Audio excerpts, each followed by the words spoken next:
up this meeting here of our committee, Ways and Means Committee. And is any word on the paper? He's in a parking lot. We had a customer, someone else with a mailbox today, doing some road work. Thank you. Why does everybody look at the celebration? I said, We had to put our hose somewhere. Oh, and you still have the copy? Oh, okay. yeah, good point. I'll After give us a 5, second I'm to get in here, if that's okay with y'all, and then we'll do our opening exercise. He's driving now. He's speed walking. He needs to lift his arm higher. Well, you never seen him. He's doing that speed walk. The whole time you were running through the practice.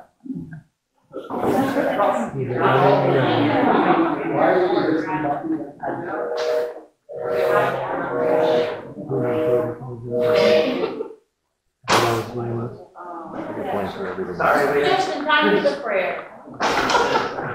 in the parking lot. If y'all will please stand for our prayer and for our pledge. Heavenly Father, thank you for bringing us here safely. Please return us all home the same way that we got here. Thank you for every good blessing in our life that goes unnoticed. Please be with Eileen Doherty and her husband, who are experiencing some really hard times right now, recovering from a surgery where he's trying to help her life by giving her one of his vital organs. Please be with them. Please guide the hands of their surgeons and the aftercare and let them be okay. Because that would be any one of us on any given day. Let us not forget that. Thank you for every good blessing that goes unspoken every day. Amen. I pledge allegiance to the flag of the United States of America and to the republic for which it stands, one nation under God, indivisible, with liberty and justice for all. Information, please. In compliance with the Freedom of Information Act, notice of this meeting and its agendas were provided to audience media persons requesting notification. Roll call, please. Commissioner Brown, here. Commissioner Clifford, here. Commissioner Grant, here. Commissioner Lawson, Here. Commissioner Middleton, here. Commissioner Poston, here. Commissioner Woolsey, here. All right. As the attorneys on the line understand that one of them is in transit and one of them is with us on the telephone. Is that correct? Yes, Chip is on the phone. Hello, Chip. Can you hear us? Here. Yes. He said he could, yes. All right. We are going right into number 3 with the commission exercise in the life cycle of a monthly wastewater bill by Ed Cullen, Director of Finance. All right, so the district has an action-packed evening, there are multiple presentations here. I know members of the commission will have questions about the presentations, so please write down your questions as we're going through these presentations, and we'll do our best to answer the questions at the end of the presentation. If the staff needs to perform research, if you members of the commission the answers, we'll work with the chair to be able to make that happen, provide all the commissioners with the same information at the same time. And so with that, I'm going to turn over to Ed and Joanne for the life cycle of the monthly utility bill. Good evening. Joanne, about ready to start the slide presentation. Well, and then we'll go into others review. I emailed this out to everybody, but I was trying to be able to provide the commissioners with a comparison to some of the utility billing practices in some of the neighboring. All right. All right. So we'll kind of go through that after Ed and Joanne do their presentation here. All right, so the PowerPoint that you were emailed, and what Joanne has up on the screen is two different ways to look at what we're going to discuss. First, just pages. It's going to be an overview, kind of what is in the ordinance. So I'm not going to go through and read every line of all 10 of the initial pages, because we've all looked at the ordinance and talked about it a lot. I'll just talk about it in a high level. It's the back half of the package that's a little more interesting. We'll talk about an example and walk them through. And then we will also provide some handouts to point out examples. All right, so if we're looking at the first slide, it states the obvious. We don't have laws for this. We rely on the PWS to give us their consumption. So it's time. So we're always a month and a half behind on getting those figures. So we have this inherent delay in the system of the inheritor that fees they're paying us is more expensive than we already paid for it, a month or 2 months prior.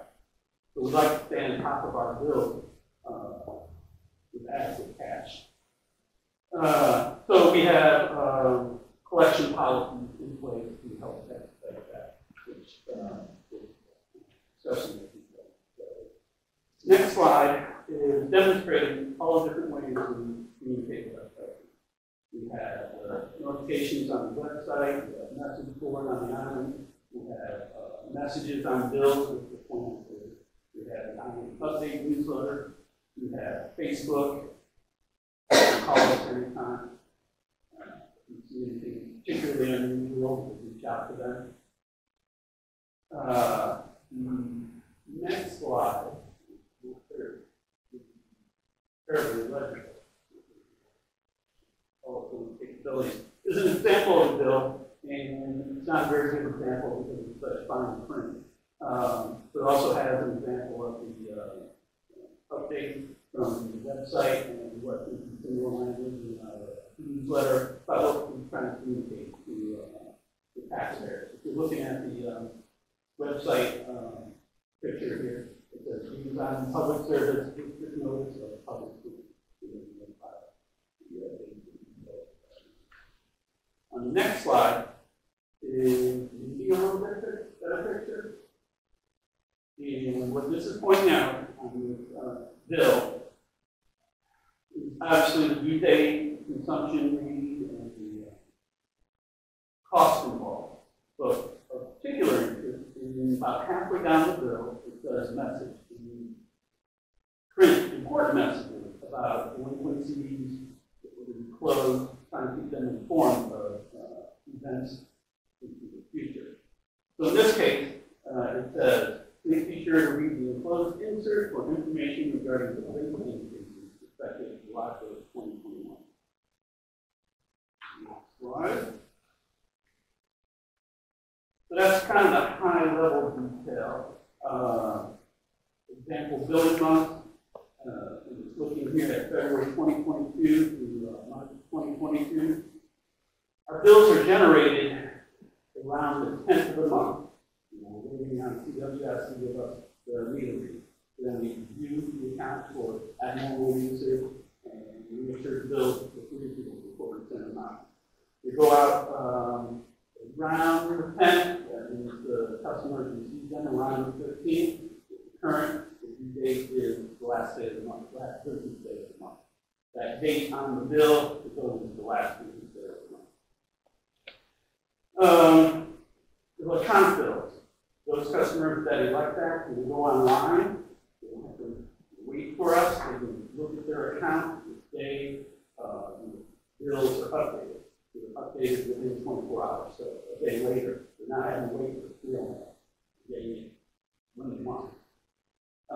We also have the option of sending them an email, which will be 24 hours later, so what their account status is. So let's go to the next slide, and we'll look at it again. And I'll go through line for line, just so that we're all on the same page. So we have February billing example. Customer Smith makes a payment by the due date of 2/28. The result, customer Smith is current and has no fees added to the account. Bill date is February 1st, and customer Jones makes a payment after 5 p.m. on or after the 28th. The result is they receive a $10 late fee on their account. And the following bill will be able to pass it.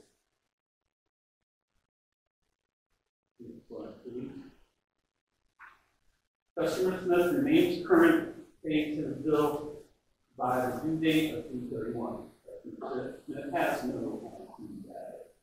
However, customer Jones have made their payment after February's due date at 3/28, received their $10 late fee on March 1st, and received a past due bill that will be due by 5 p.m. 3/14. The result is that Jones has a $10 late fee and a past due bill due sooner than his current customer. So it becomes a more urgent matter. We issue them a bill of fee, that lettering would indicate what the problem is, and now they must pay sooner rather than later to avoid the issue. But now it's after 5 o'clock on March 14th. Customer Jones has a past due bill that should have been paid to avoid the $50 non-payment fee. On March 15th, Mr. Jones now has a past due balance of $10 late fee from the February bill not being paid. March charges, because we just got meter reading from PWS and we know what the March charges are, $50 non-payment fee because the bill was not paid by the due date. So this is 45 days that's gone by.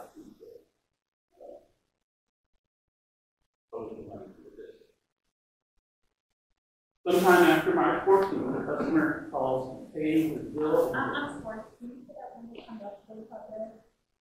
Right, so the bill is generated on day one. From day one to the due date, say the 30th. So it's called 30 days. If they don't pay within that 30 days, or the last business day of the month, then the first day of the new month, it was $10. They have until 13, 14, 15, depending on the pay that delinquent plus the $10. If they don't, then they get another late bill and a $50 payment.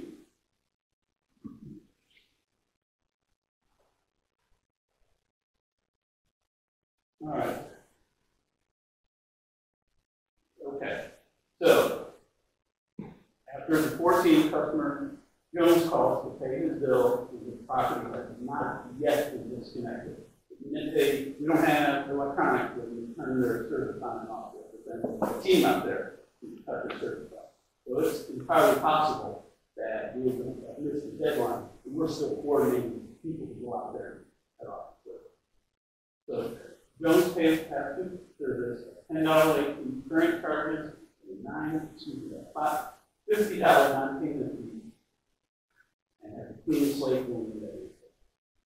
Now, sometime after March 14th, customer Jones is called to pay his bill before 3, and the property has been disconnected. Result is Jones pays for the past due balance, the $10 late fee, current charges, which is the March current charges, $50 non-payment fee, $50 disconnect fee. This is because they did not pay by the due date of the delinquent bill, which would be the 14th of the month. The property will also be reconnected the same day, and you have a clean slate on the day. That is when you're paying it before 3 o'clock. 3 o'clock is cut off. After 3 o'clock, and you pay people overtime to go over there and disconnect it. Or excuse me. All right, customer Jones, next slide. Customer Jones past due scenarios. Sometime after March 15th, I'm still talking about the February bill, Jones calls to pay his bill after the disconnect. His property has been disconnected. Jones can either wait until the next business day to be reconnected, or request to be reconnected the same day with charge for $100 after that. That's what we include the overtime. So the result in waiting until the next business day, customer Jones pays the past due balance and late fee current charges, which is March, $50 non-payment fee and a $50 connection fee. It is property will be connected the next business day and will please click one in April. That's how you avoid a $100 cash out charge. Result in paying the same day after 3 p.m. Same scenario, but now you have to pay $100 cash out.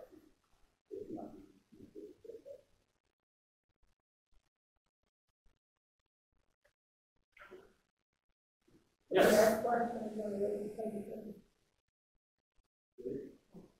Yes, we're close, we're close. No, what I asked, where did you tell me to? Yes, yes.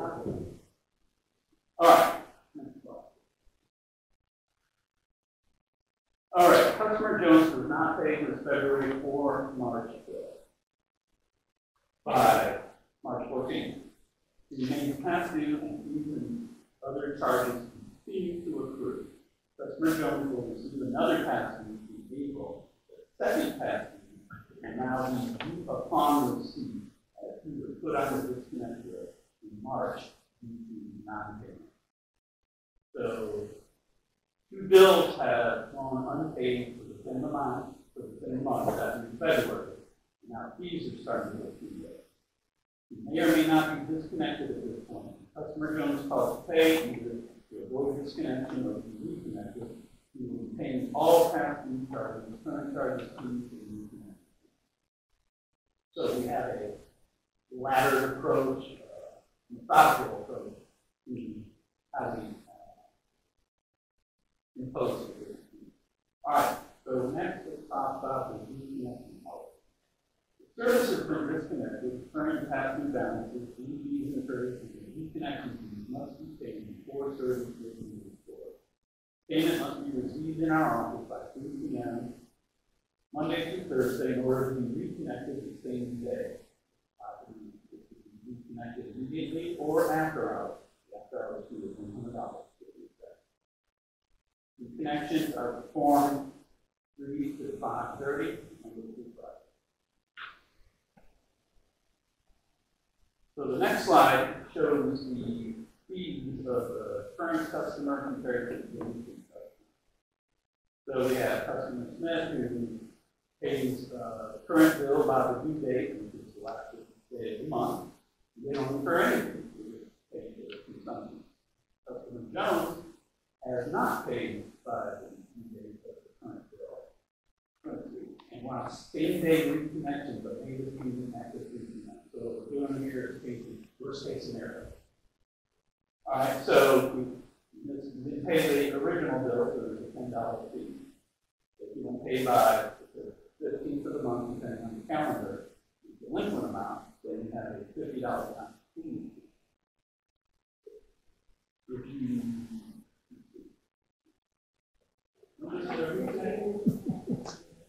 okay. So if we actually get to the point where we disconnect them prior to them paying the bill, we get charged another $50 to reconnect, and if it's after hours, after 3 o'clock, $100. So at minimum, $210 they continue to be doing. Non-payment fee analysis. We had a request to identify the non-payment fee. So in FY21, from July 1st, 2020 to June 30th, 2021, we collected $12,650 in non-payment fees. However, this is during the pandemic, so we made some concessions for the customers. There were months of not applying non-payment fees, so the disconnect was stopped during this time as well. Total non-payment fees banned January through June. Comparing that to year-to-date FY22, we collected $130,010. There's no interruption of the disconnect procedures for the.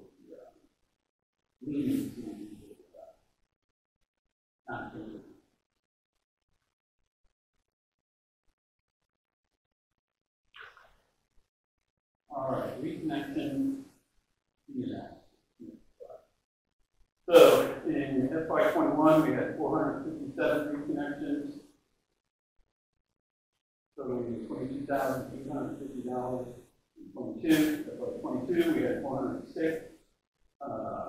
Year to date, total fees $20,200.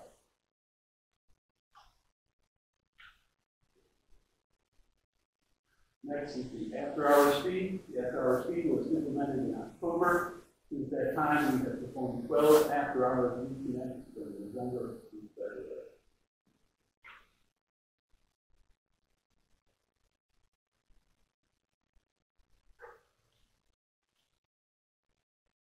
All right, so this last slide is pretty important, kind of culminates with this slide. There's Jamestown Public Service District bills for wastewater services after services provided. Payment is due by the due date printed on the bill. Bills are mailed on or before the 10th of the month. The customer gets it around 14th or 15th. Tell your customer to receive bills, but not the customer the obligation. Payment nor from the consequences of non-payment, but to the ordinance, a late payment charge will be added to the balance beginning after the due date. Turn down bills. Non-payment can result in additional charges and disconnection of service without further notice. To make this legal due date, we can turn down the bill. And so to draw current in order to restore service, which includes current, which in this case, based on an example, which is March, plus the past due balance, February, and any fees incurred, and $50.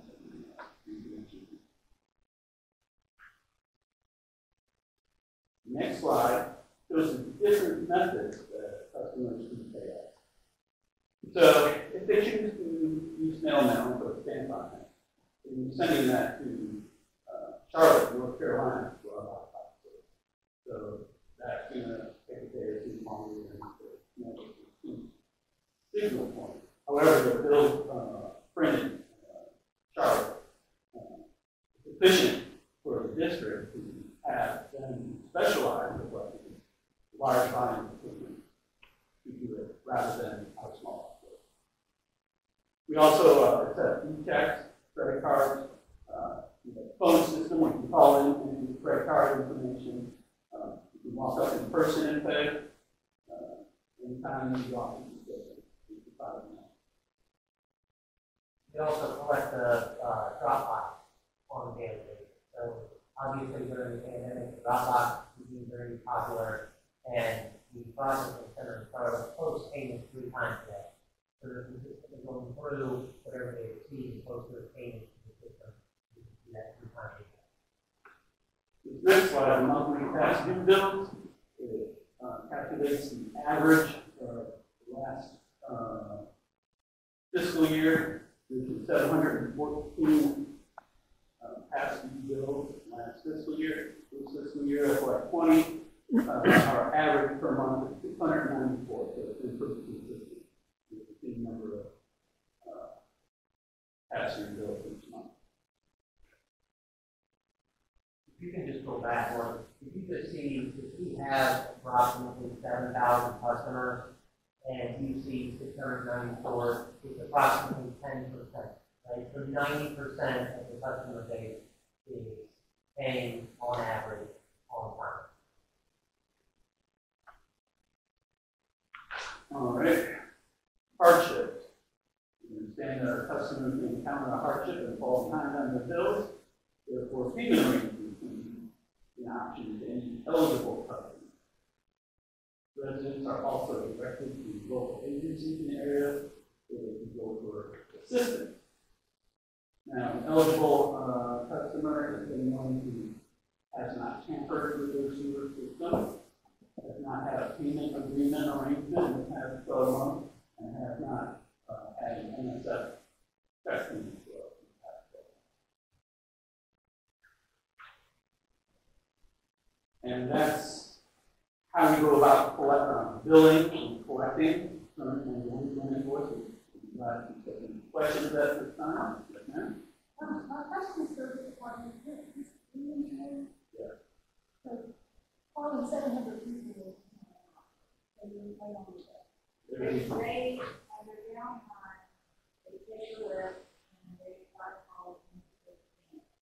happy, there's all they want. That's all they do. But they try to contact people over time for them. Yeah, keep in mind, they're taking calls, you know, there's inbound calls, so that in between the inbound calls is when they're trying to make outbound calls, so they don't get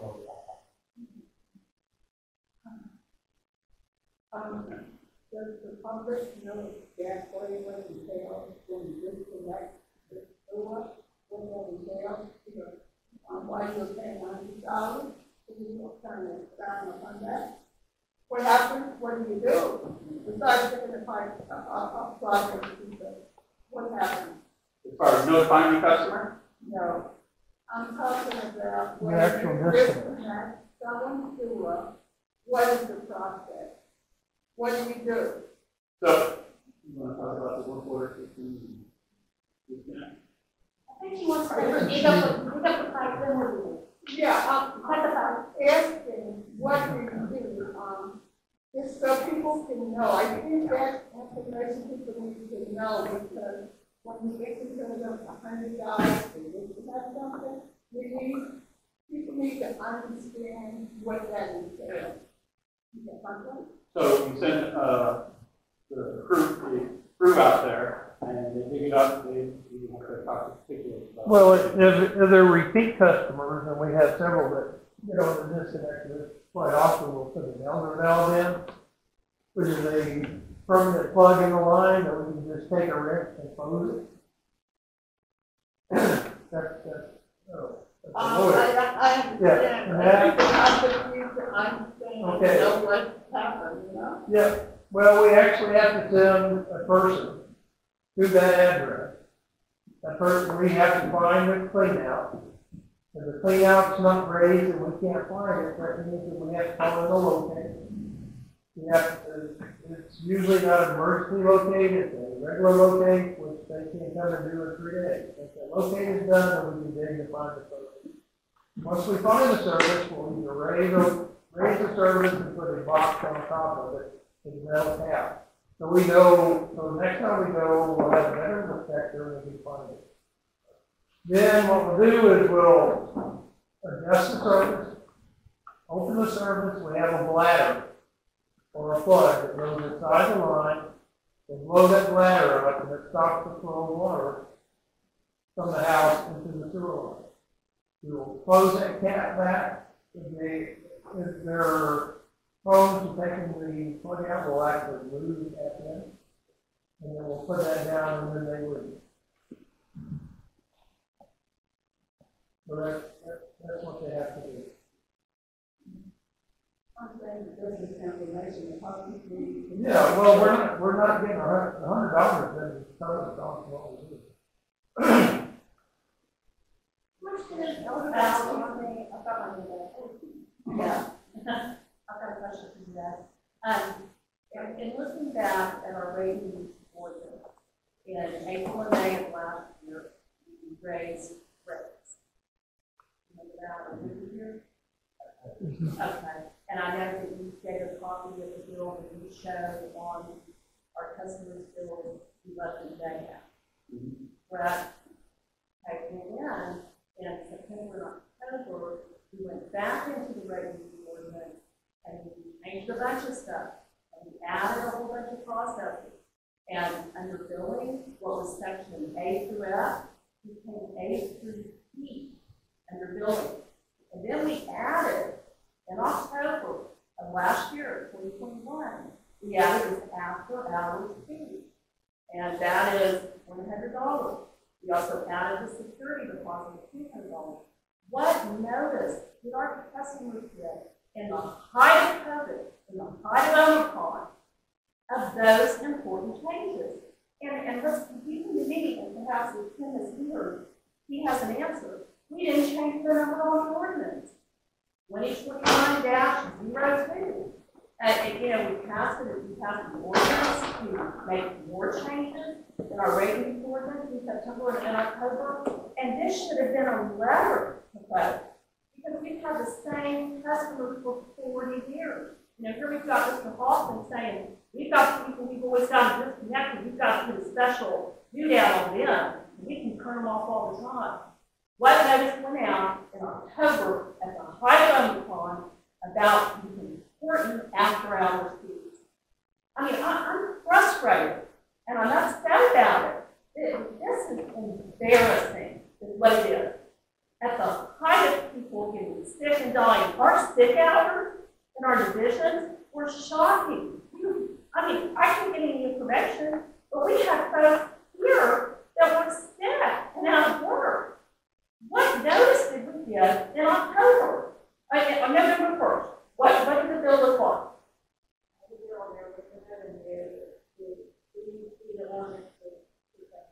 Okay, the ordinance had the same number. If y'all don't mind, please send all of us a copy of what was stamped on the November bill so we can see, because this is, you can go through this all you want. And I tried to talk to y'all about it. It was we've got a big night tonight. We've got Bristol here. No one comes about what's here. We've got budget to go over. We're being asked to again stick it to the customer again. And people have suggested this needs to be done in a wastewater committee meeting, but there's only 3. I'm not on wastewater, so I can't participate. And so the only, that's not true. Have you read your rules now? I can Have you sit, read okay, so now we can participate in committees, because I was told I have to sit and listen. Okay, because we In our bylaw, all commissioners, excuse me, you raised your question, I'm going to answer it. All commissioners, whether or not they are serving on a committee, shall be entitled to participate in committee if recognized by the commission chair, but shall not be permitted to vote on committee matters for which they are not a member of the committee. It's recognized. Okay, so that's different from last year. This is different. Okay. Well, I is an operative word. That doesn't mean you will be. Excuse me. We're not recognizing the speaker. Alan, do you have a question? I have about 3 questions. And devil's advocate. And I'm sure that these are all things that you guys have heard. And then I want to respond to a little bit to what Susan was saying, and then I have a question about the number of disconnects. Playing devil's advocate. What if the customer, remember, I'm sure that you've heard it, is attempting to do a payment online at the last minute, but they can't get through either through last electricity or the internet down or something, or the storm there or something. What happens to the charges and fees and everything like that because they waited until the last minute and couldn't get through? And surely it wouldn't have people coming in saying, well, I tried, but I couldn't get in.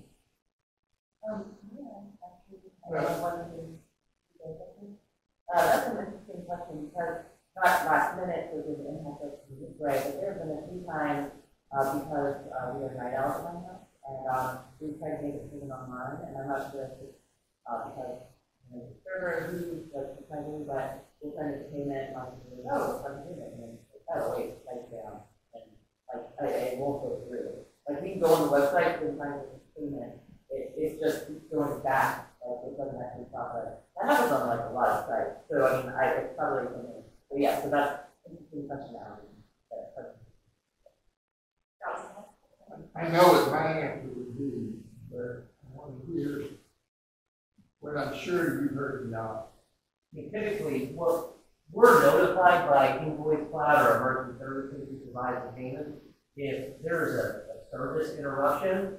Obviously, they're going to let us know that, hey, the payment can't be processed. And, if they have to do maintenance on their site or something like that, Joanne, if they're notified by the merchant as far as okay, like invoice cloud can't process it. But when you make a payment, the JFPSC website, you go into our website, when you click that link, you're going to a merchant services website. And why they do that is we don't want access to anybody's credit card information. They have to maintain PCR compliance with federal regulators to be able to accept those payments. Obviously, the district doesn't maintain compliance to be able to accept those type of payments. You pay a merchant to be able to do that. And so obviously, if their site is down and we know about it, obviously we're going to try to rectify the situation, not to pay them with $10. You know, if we're notified by the resident that, hey, you know, this is not working, obviously we're going to try to get the story straight with invoice file, like what happened, what's going on. You guys performing maintenance, you know, can we understand what's going on? We try to clarify the situation with the merchant. So the district does make some adjustments in these kind of emergency situations. Right, and you know, if the next Hugo comes and we're underwater and nobody can process payments, obviously we're going to take steps to be able to enact leniency if nobody can pay. Okay. Second, one of the things you talk about is the second billing that you on receive. How do you verify that they receive the bill? If it's a paper bill, we can't verify that. Okay, so it's not stamped, registered or anything like that. Hang on, please. I'm not finished with question 3 yet. I would let people do things, but I do expect to finish first. So we have to depend on their word. They got it on Thursday, whereas we were expecting them to get it on Tuesday or something. Okay. And then the other thing that I'm sure that you heard, the solid waste does their pickup on a sliding scale if we have a holiday somewhere in there. So they conduct a pickup on Friday where they normally wouldn't be doing it. Have you ever had a situation come in where somebody says, well, I thought the office was closed on that day, so I came in the next day and nobody was here? And so on the island update in the building messages, we print on there what I page know. is flowing product. I know I'm just playing devil's advocate. So those are 3 excuses that I'm sure I'm just immediately the next person. And those are things that I would have thought of to bring to the office. Well, here's why I couldn't do it. Joanne looks at the calendar for holidays and weekends. The next thing, you're talking about the average number of delinquents, 694, being 10%. Of those delinquents, looking at the first part of it, it looks like that's scattered over 10 months. The kind of thing that you had there, from July to March or something like that. That thing comes in there. The number of reconnects is 406, and that comes to about somewhere around 9 or 10 per month if you average it out. So the number of delinquents doesn't necessarily generate the equivalent number of disconnects, right? Correct. Okay. I've got a question. I went back the last 2 years because we have all this information and I tracked the disconnect. I tracked disconnect for the last 2 years, even in the months that there weren't that many months that were 0 disconnect. We did not disconnect because it was a 6-month period. But for the last 2 years, the disconnects averaged about 50 disconnects a month. If you look at all. Am I right on that? Well, Yeah, 50 a month, on average. What CWS does is they send a letter when you're in their arrears, and then they're gonna disconnect you, and they send a letter and let you know that they're gonna disconnect you in 14 days. We only have 50 people to deal with. I'm not moaning and griping about late payment situation. We all know, yes, the wacky, you got a week to pay your bill, you get it on the 15th, due a week later, is outside any normal cycle of bill paying that anybody has for 7,000 people. Is a crazy thing. It always has been. So I'm not talking about late payment. Because all of us on the island know that it's crazy. And you better pay on the last day of the month. What I'm talking about is disconnects and this apparatus fee and charging people $210 or whatever you have on there for the disconnect thing. And we're talking about 50 people a month who could get a letter and more notice about the disconnect. It's 58 cents to send a letter. What's 58 cents times 50? I mean, the CWS sends a letter, they have an extra question there. The question is, can we do something special for folks that haven't paid for 2 months rather than disconnect them? I've seen Ms. Moss here. She paid, it was 1 day late, she opened her bill, she had been disconnected. If y'all don't see something wrong with that, if y'all don't see something wrong with that, my question is, does anybody see something wrong with that? Commissioner, yes, so my question is, did you previously send a letter? The first bill that is out, okay, you're clean, you don't owe us one half to, so we bill you. You don't pay that bill by the due date, about $30 a month, the next day you're gonna get $10 late. Okay, well, if you didn't pay the bill, you're gonna get past due notice. Past due notice based on where, you know. Then you will be disconnected, correct? Well, You have like a little. yeah, you have until the due date to pay your bill, or you are subject to a $50 non-payment. And what, So generated bills go out in for him, so what did we pay? But Bills go out for him. So But Commissioner Poston was still speaking. Yes, so, and then if you do not pay, and it's like, okay, now we're going to disconnect you, you send out the letter, correct? It's notice is on the. It's on the bill. On the bill, that is our notice. Okay, that's the notice, okay, I thought I was, okay. I have a question, I have a couple of questions. I see here with the reconnection policy, it says that the reconnection, after hours is 3 to 5:30. Are there any reconnections after 5:30 or no? They are where you have a crew that goes out after 5:30? yeah, when they pay the $100, we'll go reconnect them. Okay, and another question is, So they can wait till the next day. or wait till the next business day. And then, sorry, did you say $800? No, Oh, I can't hear it. And then I see where it says, subject, of course, to this, disconnection.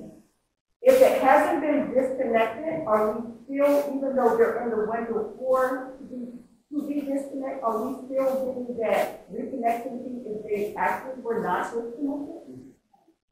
Okay, so that's only if you're physically. Once we get on the report that the customer is paid in full, we go in the GIS system, and you can either say, hey, don't disconnect, or reconnect.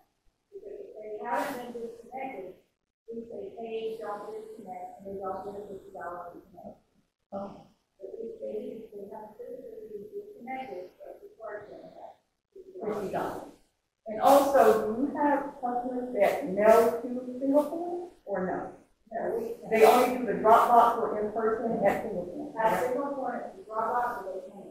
We check the drop box at least 3 to 5 times a day. It's not, the last time we go out there is right at 5 o'clock. And if it's after 5 o'clock, we will be disconnected.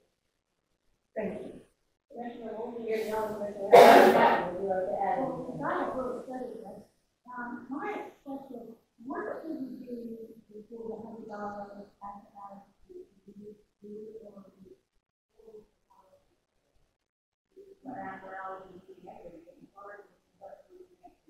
yeah, we were having our chat over.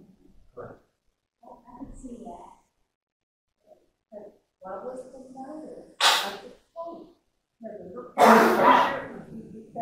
What was it saying again? But please see changes. Guys, here's the ordinances. The ordinances are the same number. The old one and the new one is the same number. However, our last rate use ordinance was 2019-301, 2019-302. 003. We left the name, the number the same. And in October, you guys voted in massive changes and an after hours fee that nobody on the Excuse me, you side. have a question or just a commentary? No, I'm saying we did not give proper notice of the change in the after hours fee that we had never had before. So when are we going to give notice of, now the fact that we charge a security deposit for new accounts, that was one of the changes. Letters A through C, when it was letters A through L before. But I believe Ms. Miles asked to extend the rate of use ordinance. I mean, I didn't discuss this with her, but it has the same number. So if I've been a customer, I don't know how long. Point of order, because Customer, you know, Alan got to go on. that's on order, all right? And Alan did not have commentary, he had question. Point of order, I object to your comment. Ad nauseam. I strenuously object to that comment. Considering I've been listening to a soliloquy coming from you. I have a question for Tim. Why did the new revised ordinance not give a different number?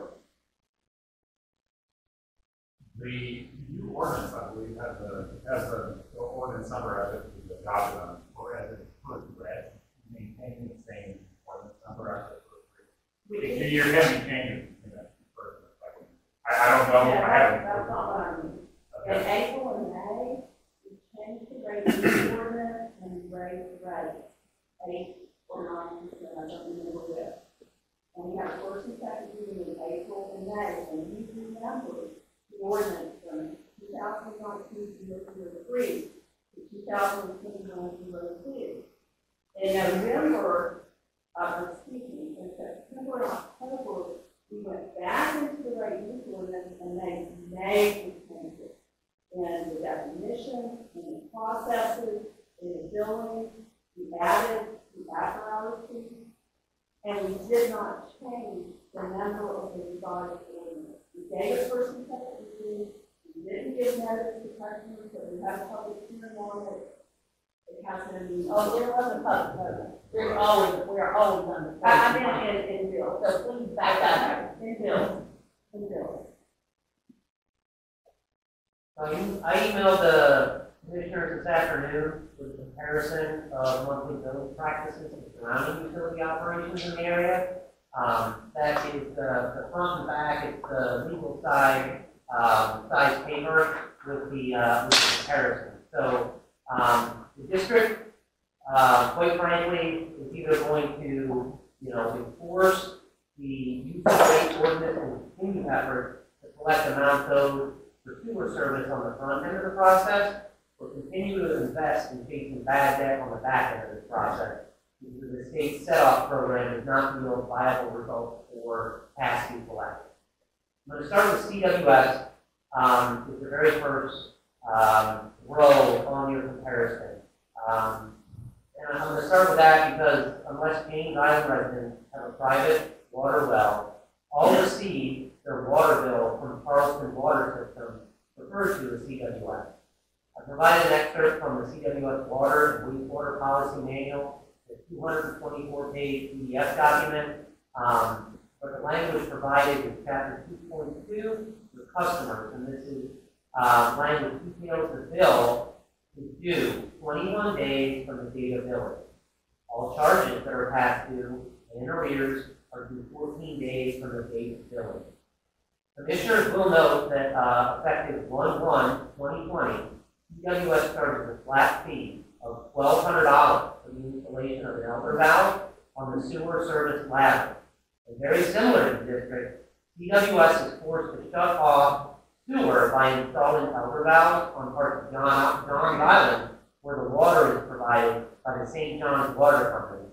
Due to the bill not being generated by St. John's Water Company, St. John's will not terminate the water service due to delinquent CWS sewer bill. This is why CWS has initiated the one-time flat fee of $1,200 to install an elder valve for CWS sewer customers. That's compared to the 210 fees the district charges described in detail by Joanne and Ed. And so, by comparison, as far as being able to install that elder valve, $1,200 charged by CWS is much more.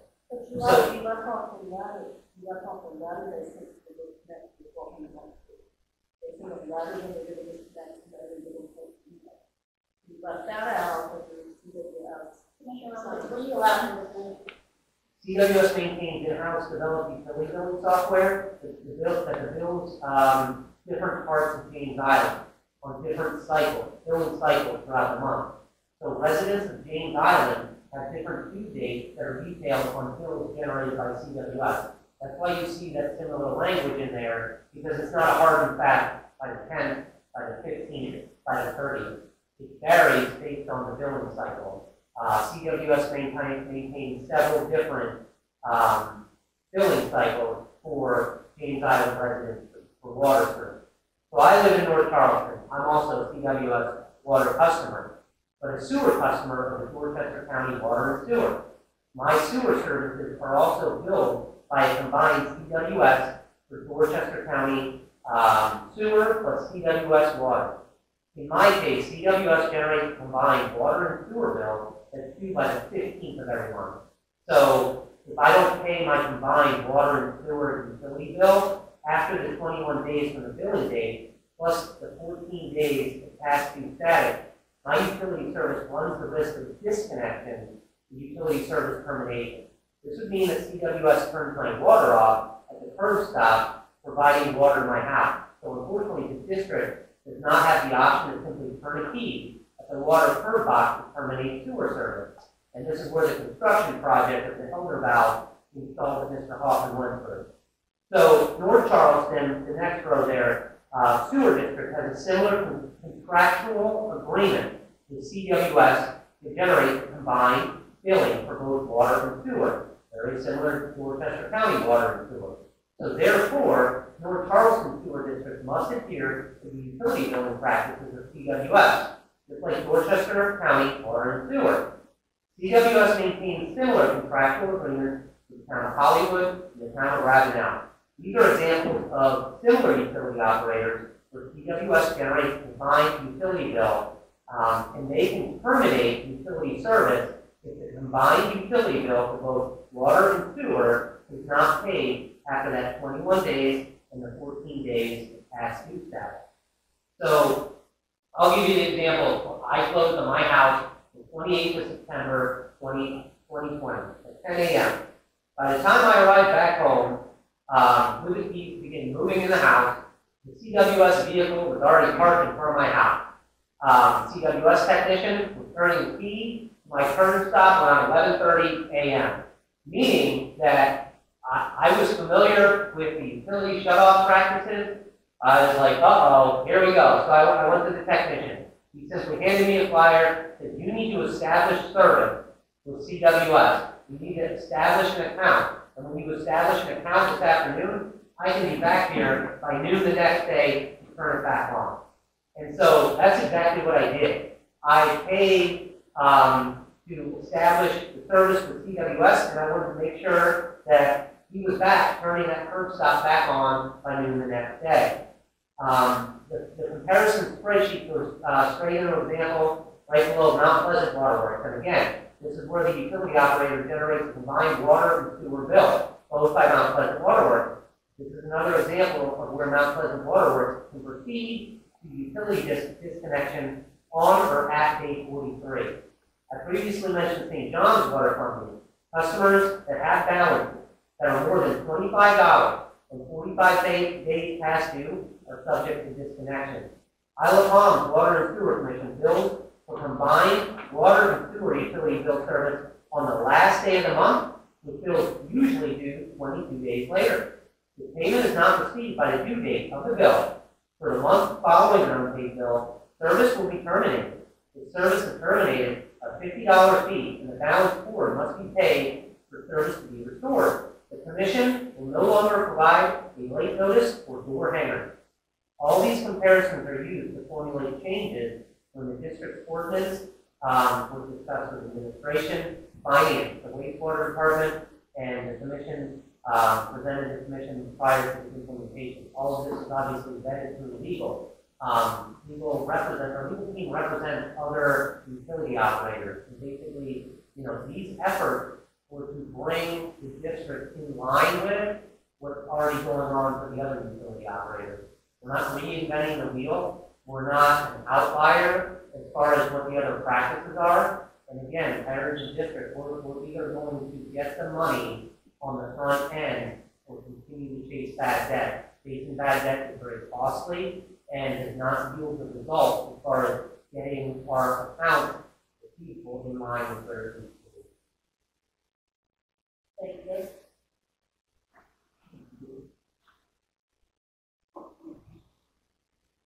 Yes, Commissioner. Now, we can sit here and listen to things that are done for all that long. But in the United States, actually in anywhere in the civilized world, Do you have a question? yeah, I'm getting there. I promise I'm getting there.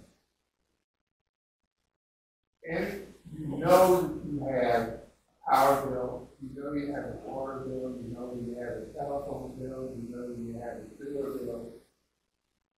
And if you receive the bill and chuck it on the corner table and don't look at it 2 weeks after you receive it, it's your fault if you do not pay the payment on time and have some kind of either financial or disconnect problem. To go along with that, What's the question? the question is, we have 7,000 roughly people that work, that do business with us. And from what I've been hearing, about 10% of that 7,000, why are we spending so much time on people that either consistently, and that's where our problem comes in, consistently do not pay their bills? When 90% of the people who do business with us pay their bills on time, I open mine, I look at it, I say a couple of real bad words, and then I sit down and make the payment. So why are we spending so much time to defend people who consistently drive us to the point where we have a debit of $500,000 sitting out there in people's pockets instead of inside your services for the people? Well, not only that, there is an appeals process that is enumerated in our wastewater bill, or in our wastewater ordinance, because it's not just like repeat offenders. There are, life happens, things happen, and that's why there is an appeals process, and that's why people are supposed to follow the appeals process.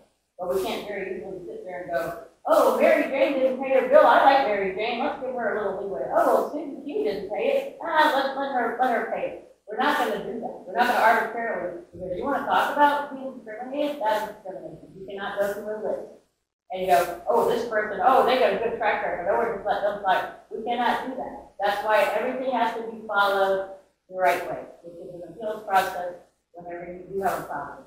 I've missed my bill before, but guess what? It was my fault and I hated it.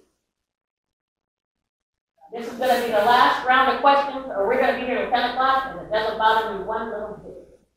Yes, Commissioner Milliken? I've Another got, question? yes, I've got a question. Another question, yes, I have a question for the administration. You budgeted for this year's budget, the revenues in the criteria fund for wastewater, $50,000 for non-payment fees. We're not even through the budget year, and we have approved $110,000 more than $110,000 in non-payment fees. We have suffered through a horrendous pandemic. Did you guys expect for our non-payment fees to be so much higher than $50,000 this budget year? No, because what we did when we put the budget together, we were talking February, March, April of 2021. So that's the point. And so to be able to then implement changes where we had first reading in September, public hearing, second reading adopted in October, when we're budgeting in the spring for changes in the fall, obviously that was not incorporated in there. That was months worth of work to be able to try to propose the people.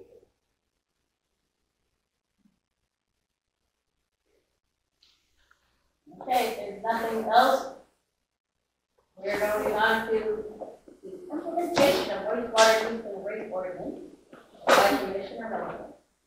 I believe that we've covered this for quite some time, and I'm willing to move on to the next item. Okay, district required debt service coverage ratio. Jim Driscoll will be doing a presentation. Try to make it quick. It took so long. Take your time. I'm just gonna, this is just to try to refresh everyone on the concepts of the coverage ratios and why they're important to us and how we calculate them. We look to make sure we have revenues to support the investment.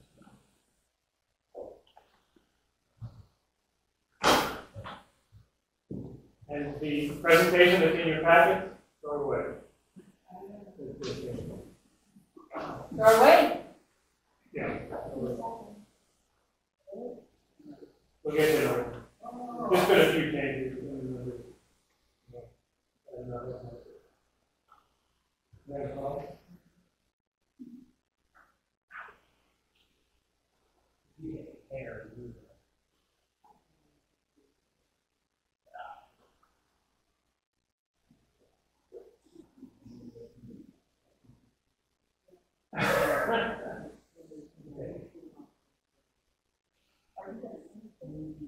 Look at it.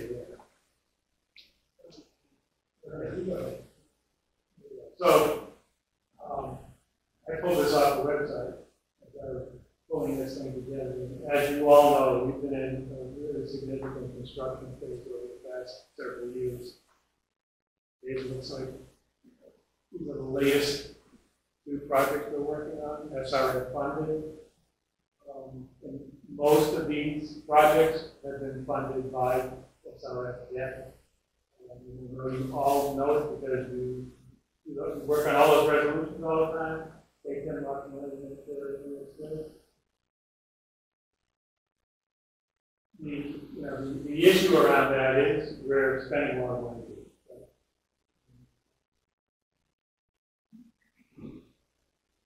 So we've expended roughly $13 million over the past 4 or 5 years on expenditures to construct new facilities.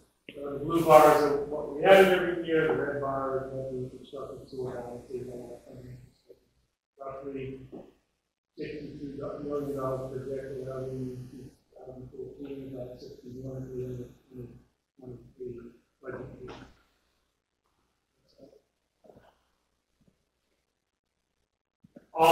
Virtually every dollar of those projects has been funded with the SRF debt, resulting in increases in debt on the blue columns of ours. And that line is the net debt projected at the end of the year. So at the end of 22, roughly $20 million of SRF debt. And the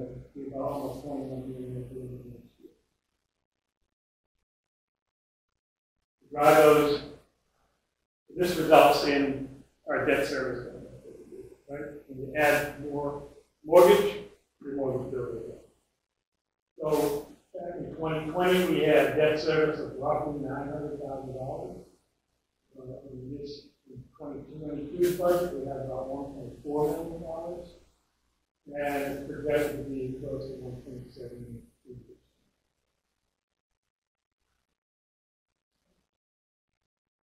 At the same time, we all know this pain as well, our expenses have increased significantly. The big surprise 2 years ago, a year and a half ago, from the Boston water system putting in a new meter into Plum Island has resulted in nearly $1 million worth of additional spending from a couple of years ago on the wastewater treatment costs. And those total expenses, this is other than the debt service, are expected to continue to rise.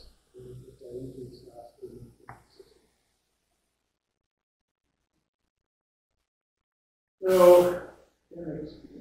take your forgiveness if I picked up the wrong one, but this is an excerpt from one of the bond resolutions, which says we have a requirement to maintain operational profit of our system of a minimum amount of 1.2 times 120% of our debt service costs. So, remember I said debt service has been going up. And that means that number we need to generate to keep us at that minimum requirement of 1.2 means operational profit. You got two ways to increase operational profit. You can either increase your revenues or reduce your expenses or a combination thereof. Or if you remember the slide before, what's happened with our expenses is they've gone up significantly. So the way the math works, we've got this legally required, or contractually required 1.2. The past commission, I don't know when, instituted a policy to give us insurance so that we wouldn't get close to that one, and set 1.5 as a targeted coverage where the elected commissioners wanted to be feel comfortable that we would not put our ability to raise it. The way you get it is you take your revenue, you deduct all your expenses, and you add back depreciation and interest because they're not included in the calculation. And that gets you your operational profit. You divide that by your debt service, and that gives you the coverage ratio. And that coverage ratio in our world is actually a little less than 1.2, but you get really nervous if it gets below 1.5. So this is our math problem.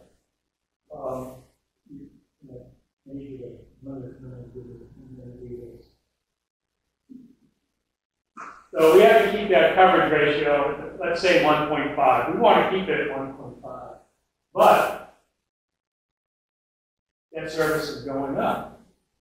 So if debt service is going up, and we want that ratio to stay at 1.5, we know we have to keep driving higher operational profit. But what's happening to us? We've got problems. Our expenses have been significantly increasing with this water treatment process. And it leaves us, in my mind, no choice but to use it. And really anyone wants to be in a position where I think I talked about it. So this is the numbers that are in. I pulled, they're probably not exact, it was an old draft of the budget I pulled out. But right now, if we institute the increases that are contemplated, we'll be in a comfortable range in 23, but getting back down to, where we want to be by 24. Last year, and I think everyone remembers this, we were all very uncomfortable about that 1.34. Even though we had a significant rate increase, we were not comfortable with that 1.4. So, in my mind, we don't have much of a choice. We money's in the ground, money's on the books, repayments on the books. We have to make sure we don't allow ourselves to get down at 1.24 or less. So this is just I fully contemplated increase out of the budget numbers to do this.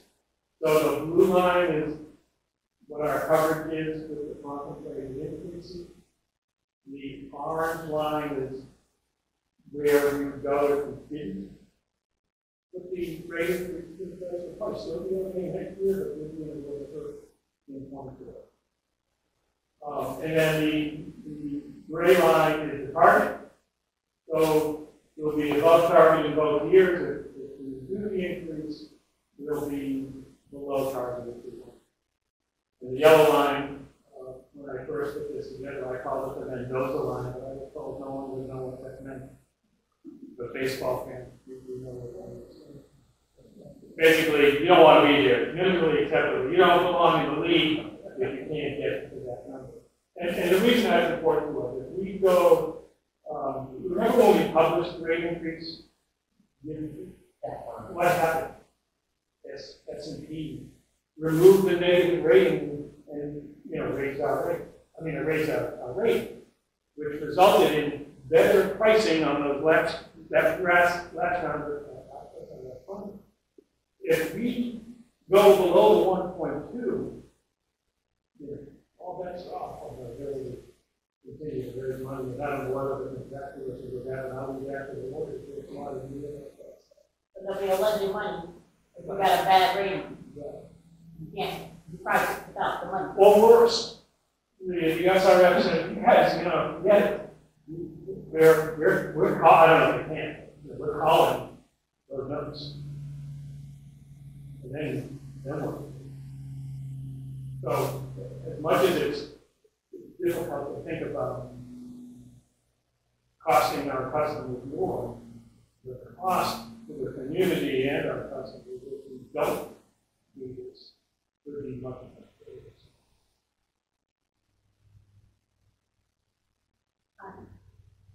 I have this, not an easy question. I don't think it's easy fast enough. But can you just refresh your information for Brenda and myself about where we pay, where the debt service is? Is it just in the proprietary fund? Do you pay any debt service out of the property taxes? Property taxes are in the general fund. Right? So property tax. General fund and debt service fund are property taxes. It comes to property taxes, but the debt service is Property. Yes. That has nothing to do with this. Okay, that's the debt service on fire and phone lines. That's what I'm doing. So that's debt service on the go to build the fire station, to build, and then the smaller notes to build new fire stations 3 and 4. That debt service support that. This is really the proprietary fund, SRF funding, and that's really required. Now, that doesn't mean that in the real world of finance, those aren't linked by the bondholders over here in the general fund have basically the right to everything in the district. So we don't want to put ourselves in a position where a problem over here causes a problem. When we put this together, you look at and know what we want to borrow the next budget year. That's what. Yeah, almost $2 million. It's the assumption. The assumption is that we're going to borrow the And that's when we cook and pipe, right? So that's to line pipe and continue that rehab process. So line the pipes, line the manholes. And why that's so important? I think it was my first week, Jim pulled me in and said, you need to dedicate all the money possible to plug in these holes. Because we pay every gallon that goes to Plum Island, and the less that goes out of the system, the less goes to Plum Island, all right? Now, that's our largest line item expenditure, even higher than debt service, okay? Twice debt service. Last year, we paid over $3 million to Plum Island, means the CWS to treat the sewer, the wastewater that's coming through our sewer system. So, the problem there, right, is in fiscal year 17, that same number was $2 million. So in 5 years, our largest line item has gone up 50%, and we have no control over that other than line the pipes, line the manhole, and keep the infrastructure so that we are reducing the amount that's coming into the system. It's not wastewater. And so this is a proprietary fund, this is a business, when your largest line item goes up 50% over 5 years, you have no choice but to be able to pass that on to the customer. And why that's so important is, Jim is showing you this calculation on debt service. This is a backward-looking measure, right? So fiscal year 22, we're going to have Gary Bailey at the end of the year come present the audit again. We're not going to be able to calculate our fiscal year 22 audited financial amount. We have to submit that to DACON. That's the first thing we're looking for. Guess what they're calculating right off the rest, okay? So we're going through an entire year on those revenues and expenditures that we're projecting to then backwardly calculate debt service coverage ratio. And that is a convoluted process. However, if we go 2 years in a row where we're under 1.2, Jim's right. Those bondholders can come in and force rate increases because that's in the covenant. Now, the district has been through this before, a long time ago. 1994 to 2011, we didn't raise rates, okay? 17 years, rates didn't go up. Then all of a sudden, 2011, those rates had to go up 52%. And that was not an arbitrary calculation. They're either going to go up 52%, and you're going to get your debt service coverage ratio where it needs to be, or the bondholder is going to make it. And so what we're trying to be able to do is proactively get out in front of that, so that we're not in a situation where we're at 1.2, a huge pump station goes down, and nobody's even going to lend us money, so that we can go fix it. When DHEC points the finger and saying, thou shalt fix this, we're going to have to figure it out. We don't want to be at 1.2 when something like that happens, when an emergency happens. That's why it's necessary.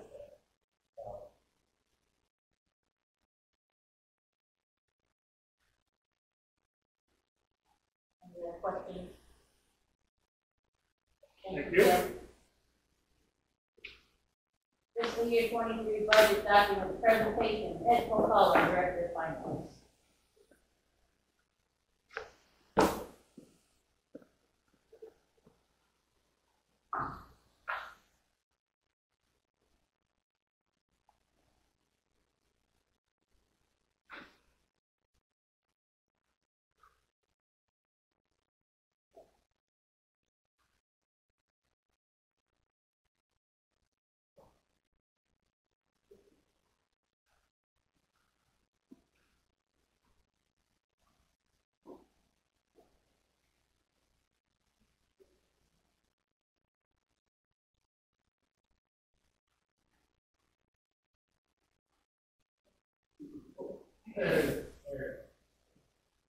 All right, so the first page in the slide presentation, this looks familiar, is what you see the template is what you see each month about the results of operations.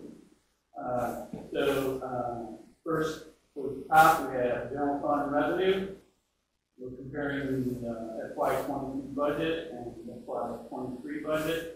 And you see that there's a difference of $282,000 reduction in revenue. That's distributable to last year. We had $1.3 million profit. So we're not going to have that in the general fund this year. And I'll go into more details.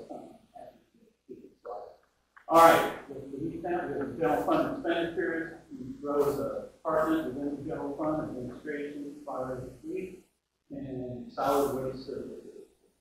In total, between all those departments, we're going to have expenditure increase of $1,187,248, 13.5% increase, and that will be attributable to different details I'll share with you on this slide.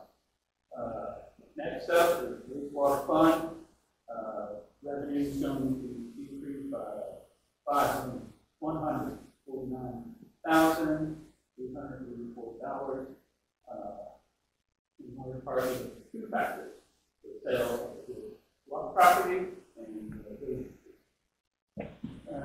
so we have two departments within wastewater: administration and operations, and that is going to increase the total expenditures by $4,694,381. Both projects we're taking on, and we'll need to upgrade. Plan on putting $1.5 million to renovate the Signal Point location, with software, and roofs, and more of that. Finally, we have the service fund. Revenue is going to increase $6,000. Expenditures based on the debt service schedule is going to increase $17,690. And to answer your question, there's no fund overage, that is the general fund debt. So that represents the principal and interest payments for fire station number 1, and then there is no payment associated with fire stations 3 and 4. I believe 4 is about to pay off.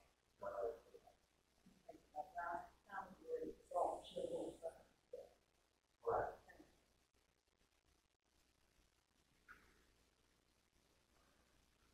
On the next slide, we will see the detail of the general fund revenue. So we looked at most of this detail is not much change since our last discussion. However, if you go down to about 3/4 of the way down to account 01-000-463.02, the account of James Island maintenance revenue. That was $23,000 to $29,000. We're not renewed contract with us as of yet, so that's 0 at this time. See that in sales of property, last year was $1.2 million and about $481. This year we want to expect sales of $102,000. And that's out the cost. Moving on to the next slide, which is general fund administrative departments expenditures. So all the departments, general fund and proprietary fund, are going to have cost of living, or projected to have cost of living 2% raise, and the average merit of about 2.2%. So that will generate increases not only in the salary line, but also in tax and retirement. So to review some of the larger increases that are not related to salaries, if you will slide down to 01-101-51603, that's the computer equipment. You'll see here that we're budgeting for almost $72,000, considerably more than the current estimated budget. This is due to our antiquated network, so that's going to be upgraded, and our new IT vendor is more than prior. Slide down to 01-101-52002, management consulting. Projected to be 43.5 versus 25,000 for the current year. We have included in there $10,000 request for strategic planning and consultation. Next one down, legal services. Part of legal has historically been budgeted to your commissioner's expense account. We've now reallocated that to the legal services line. You can actually see how much you're spending. So that's a big part of why it's larger. projected general fund, $90,250. And what Ed's talking about, is either 01, 101, 51, 401, measures expenses, keep significant reduction from 22 to 23. That represents taking legal expenses out of commissioner expenses and actually putting it in legal. You know, obviously going through here, you've seen quite a bit of difference between how we've always done it and how we want to do it moving forward. And so, obviously, as we've gone through here, we can moralize, rationale on what we're doing in different line items, and so you should be able to see what we Moving on to the next slide, we come down to the end of the administration department. The total budget for 23 is almost 1.7 million. Just a little bit more than the 1.6 that we were projecting for this year. Moving on to the fire department, Department 102. We do have the proposed increases to average merit and COLA, living. This is the first department we're going to look at that has a considerable fuel budget. In the current environment, we looked at what we budgeted prior to the war in Europe, and 50% to it. I looked at the average rate of fuel over the past 20 years, nothing predictable. So all we do is look at short term. And in the short term, you know what slide down to 01, 102, 52005, other professional services. We have budgeted $50,000 for a fire station construction feasibility study. And so what the commissioners will see is just like the RFP, the onboard, the realtor, auditor, the IT services, we're going to have obviously legal review and RFP and professional services contract agreement.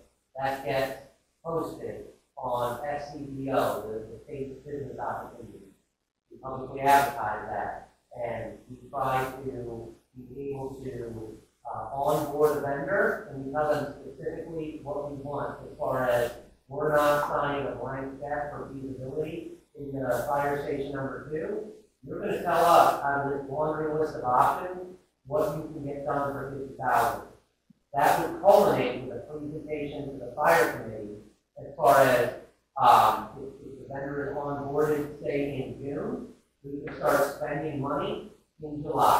Meaning they have from July, August, September to October to present to the fire committee where everybody will be invited and they can understand, okay, based on fire station number 2 that was built in 1964, these are the options to be able to move forward and address fire station number 2.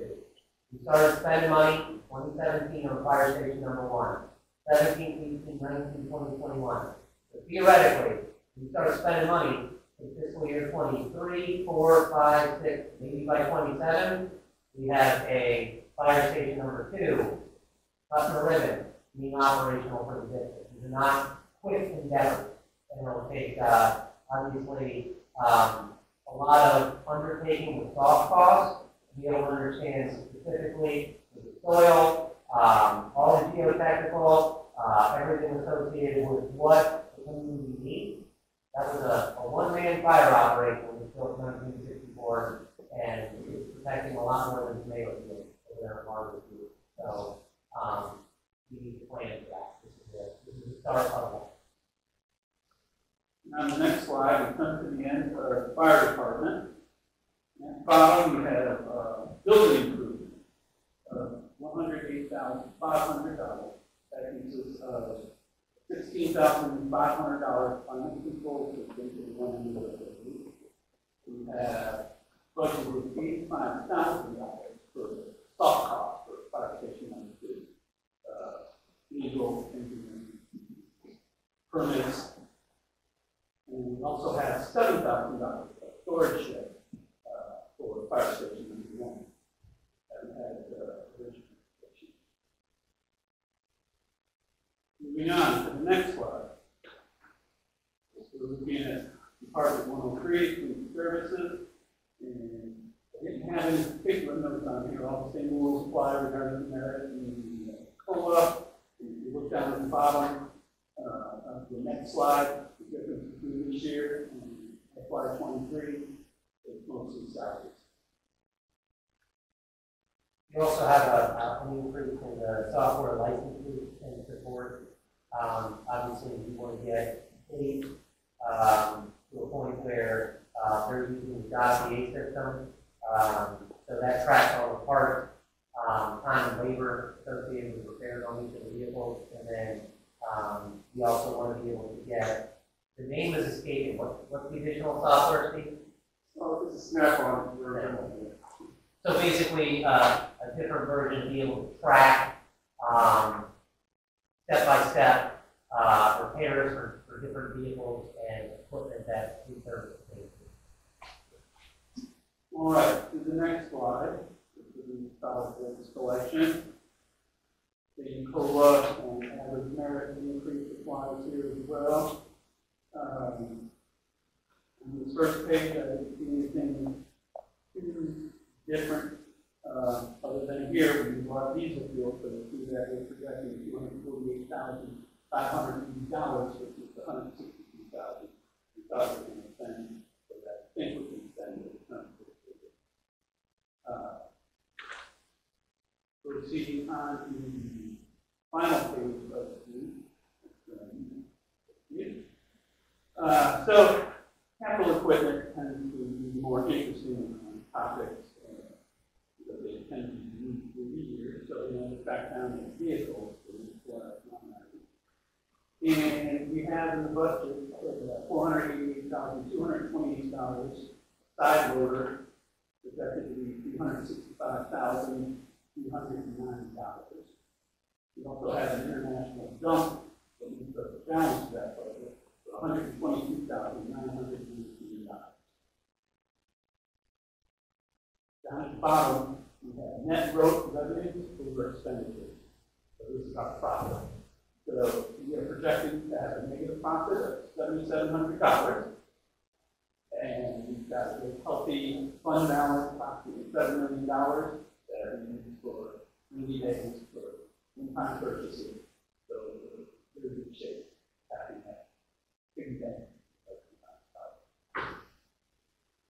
All right, next slide begins wastewater. First page is revenue. And as you can see, projected an increase in district customers from $5,046,000 to $5,700,000. And that the rate increase applies to the 41604 account and the 41605 account. Contract in place for the transportation to other income. We have $30,000, which is a very healthy increase over prior years, and we have various legal matters to discuss that we can discuss. If you slide down to the bottom of this revenue page for SRF loan closing, so we have various projects that we are contemplating that may or may not be funded by SRF loan. SRF is our district funding, but there are new ARPA is providing the opportunity for the grant money. So this line might be partly loans, this line might be partly grant.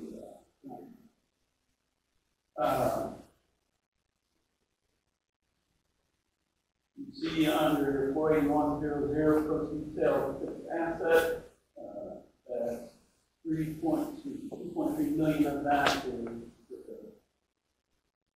projected sales price.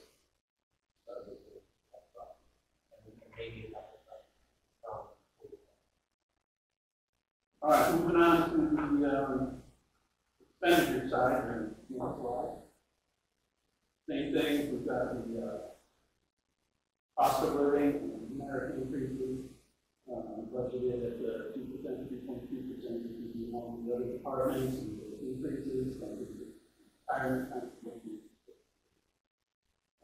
Sliding down to account 02-115-2003, legal services, we'll spend the general fund and reallocating the commissioner expense to the line that we appropriately describes PNC. We also have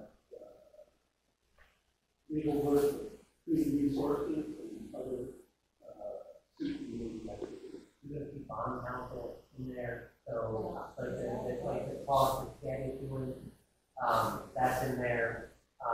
What you're also gonna see is, we are going to hopefully, be in a position to regroup, but there are going to be projects where, there will need to be, soft costs associated with appraisal and potentially easement acquisition. And obviously that goes through legal associated with, projects. And when you're purchasing easements, it's not a quick process, it's certainly not a, cheap process associated with that. That's the nature of the beast, to gain easements in the right way to be able to, operate. Sliding down towards the bottom of the slide, 521.11, credit card merchant fees. That currently budgeted in the fiscal year that we're in for 5,000. However, it looks like we're going to more closely approximate what we actually paid in FY21, which is 21 paid $7,843. That's taken approximately paid in the current fiscal year. So, similar budget figure to the 23 budget that we had in 21. Sliding on to the next slide, we will go to building improvements, which is in the middle, account 53602.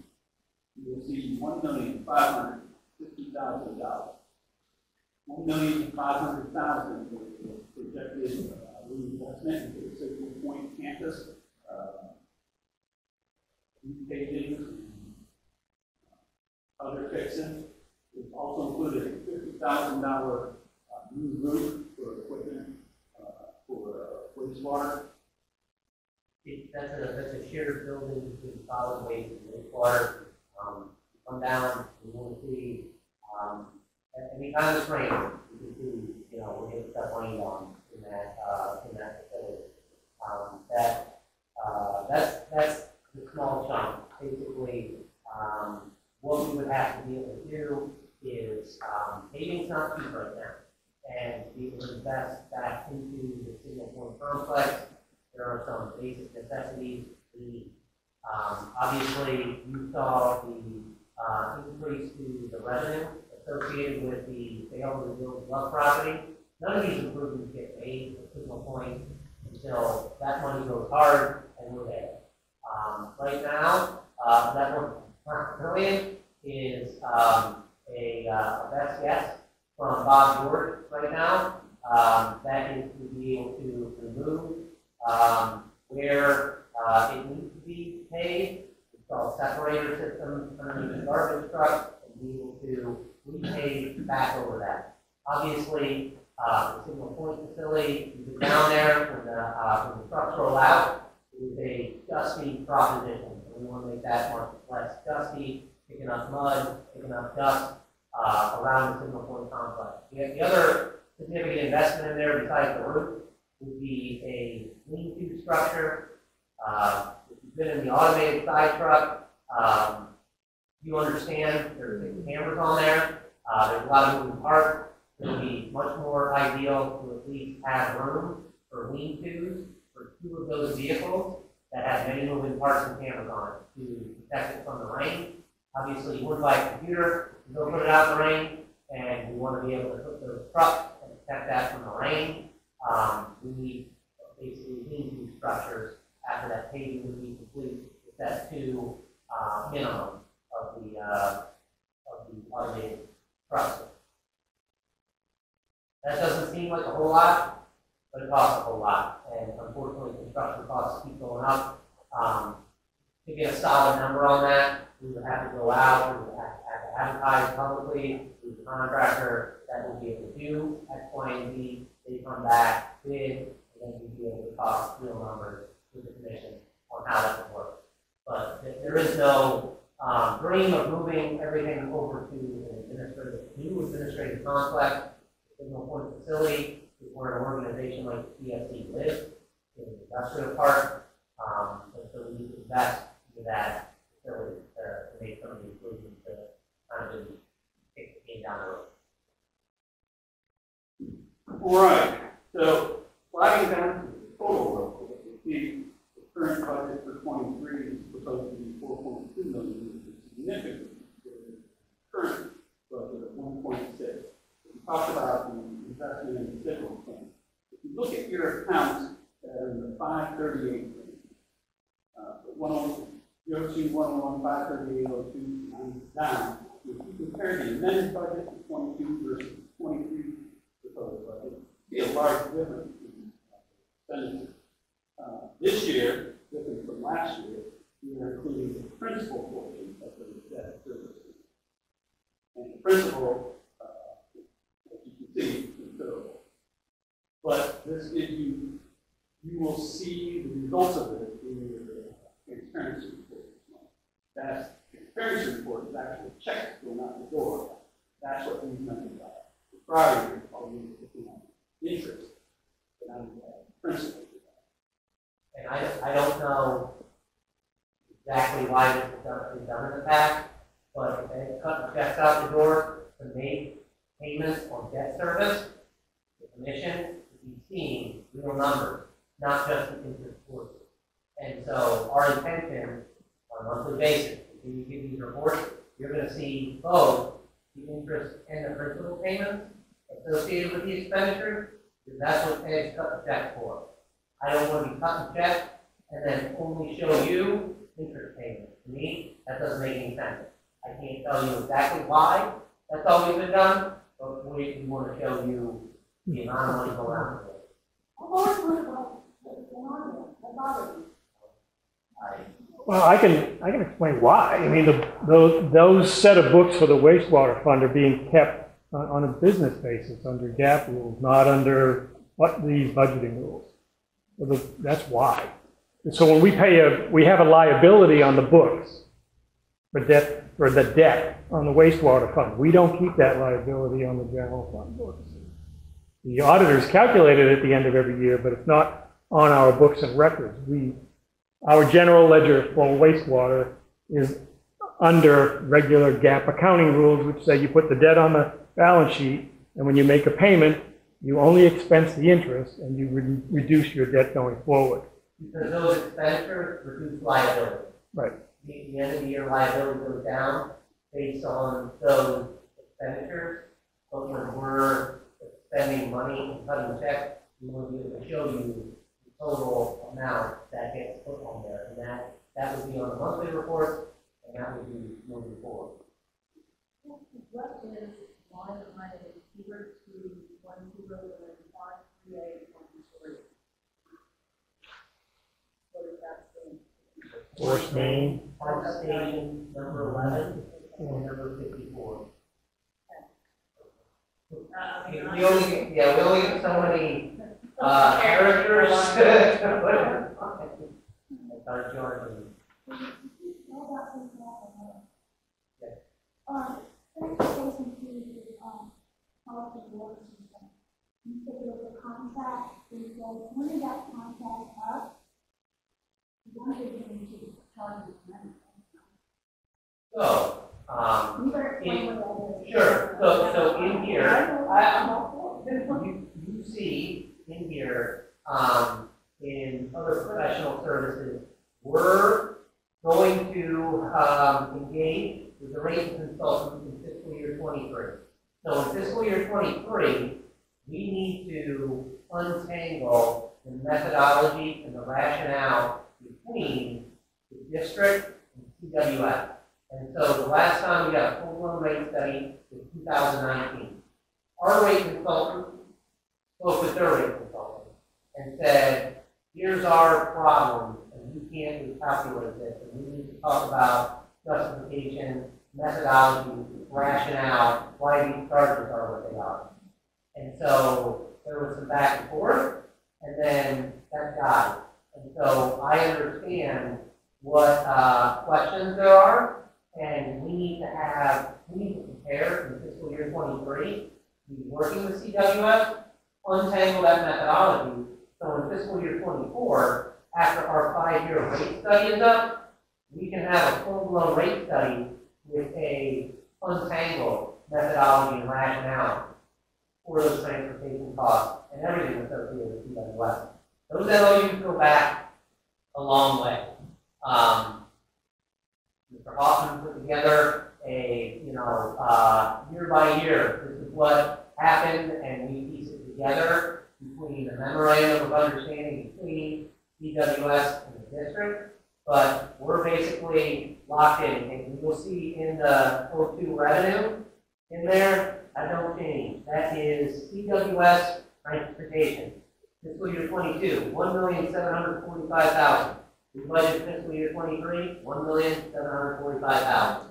And so we need to obviously show our justification, methodology, rationale for why that needs to change, and pursue that with CWS. I asked Mr. Hoffman a question. So all these communities are coming out as little wash. So I get another 30-house neighborhood out there in the wood station, Sessionville area. That does come to our side, and we charge CWS the transportation fee. So we're going to. We'll have an increase, but not until they are finished, when they start putting water through them. They're not gonna sell all the houses at one time, so it'll be a gradual increase over that. Like 24 months, but now Yeah. we will see the pricing. It should be, yeah. Transportation fee. But, our transportation fees are, like they said, are mostly inadequate, what we do for.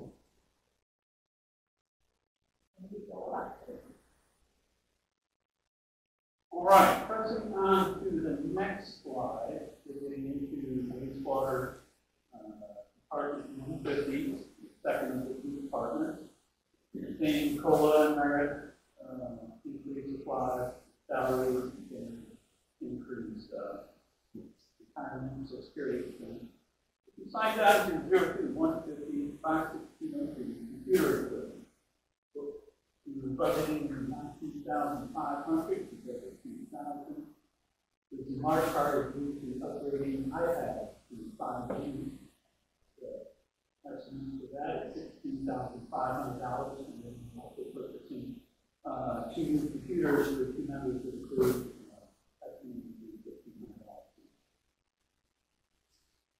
Pressing on to the next slide.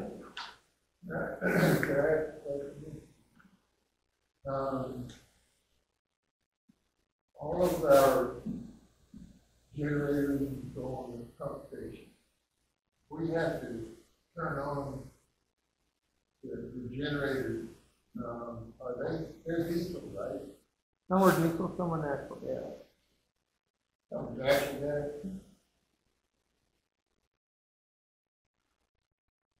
Most of that money, we have to do that during a hurricane is reimbursed to the city.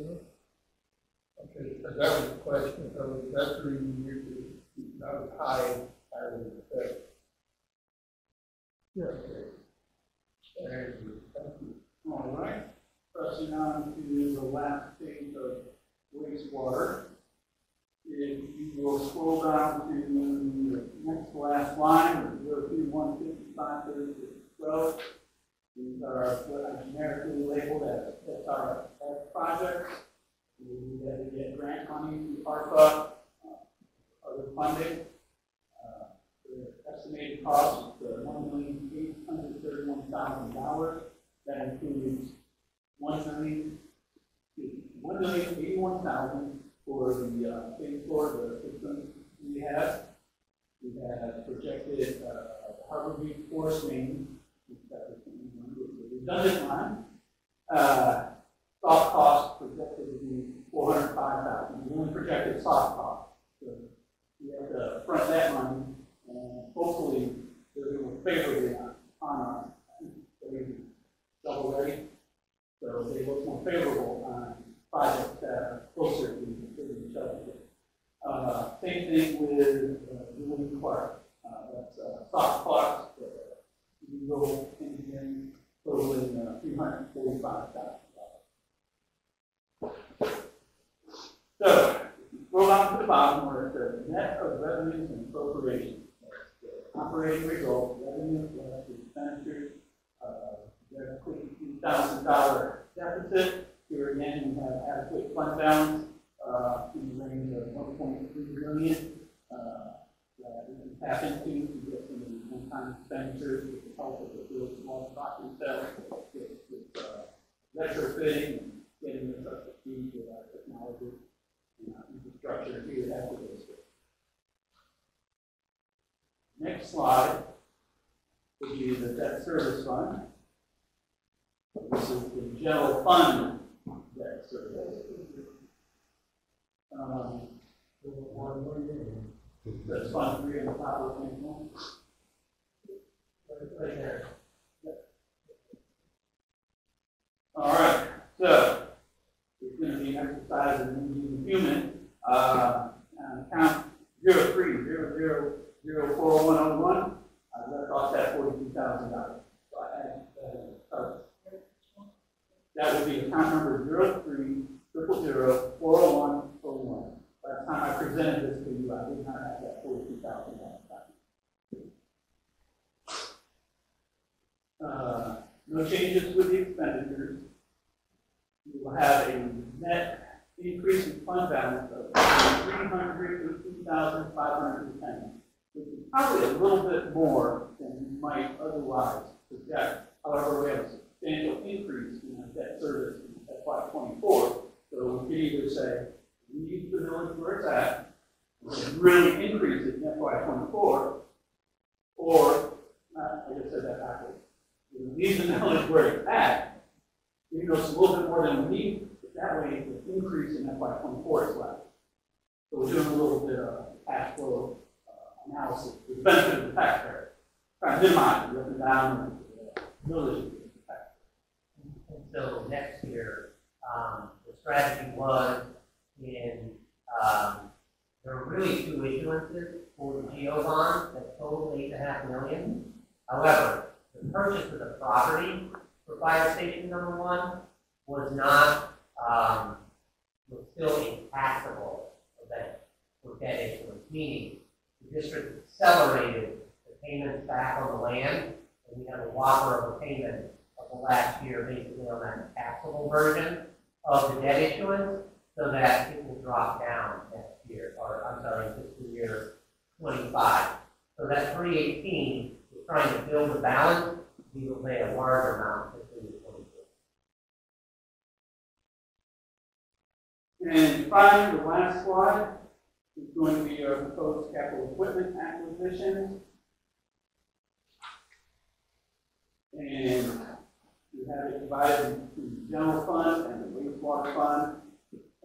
Posting a scissors lift for the fire department. However, that would be useful in other departments. So while we're budgeting there, other departments will use of that. Safety features, we go behind the rafters, had leaks in building, Steve's building that we had patched. We don't want Steve walking on the roof. We get patched. All right.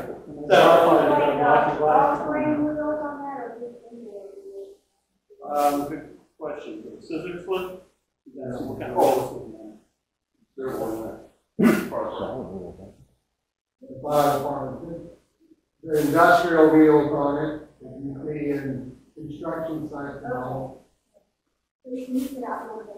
Yes, ma'am.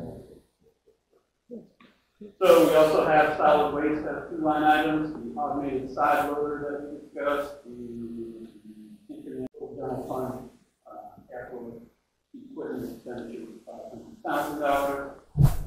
Wastewater, we proposed we need a 750 utility truck for $25,000 training truck for $74,000, and purchase of the generator for the pump station, 15, $41,000, total equipment acquisitions of $170,000. Commissioners will note that $74,000 training truck we tried to buy this year.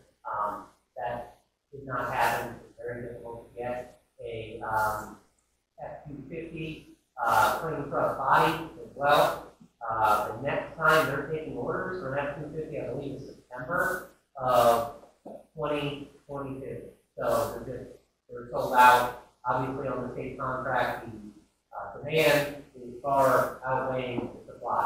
So we're trying to be able to get that lined up and do a crack at it in the next round of orders in September.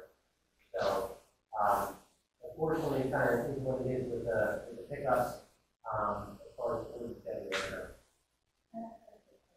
Are these embedded in the budget also, or is it? And so most notably, what you're not going to see on there is the ladder truck, because it's such a long lead time.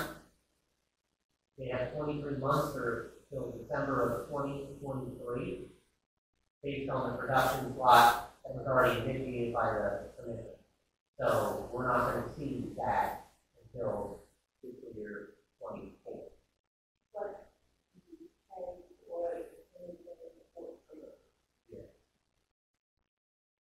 Just like in the general fund fuel estimate, increase the wastewater fuel estimate by this. Hopefully we won't have to spend all of it. Price of the